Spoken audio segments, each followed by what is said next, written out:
Naging matatag daw ang Black Rider actress na si Herlene Budol dahil sa mga basher.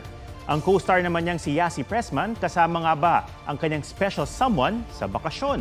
May report si Lars Santiago.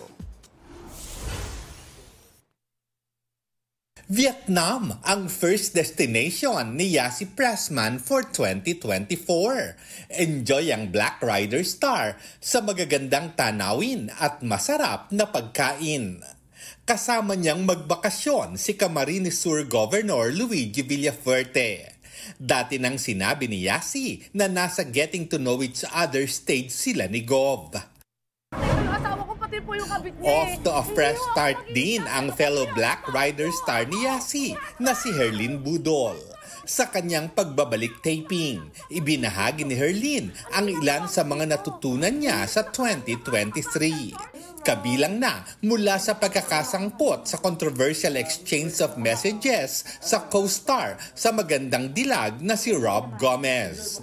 Inamin ni Herlene na nasaktan siya sa mga naglabasang komento. Bugbog na nga ho ako. Torture na po ako talaga sa mga basher.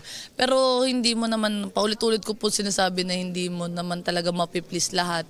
At saka hindi lahat maintindihan ka. Kaya piliin mo na lang yung mga taong nandyan para sa'yo palagi. Pero lalo raw siyang naging matatag. The more na talagang ganun yung nangyayari, mas lalo ko nagigigil na galingan pa sa buhay dahil alam kong yung pamilya ko, yung may umaasa sa akin pamilya ko, ganyan.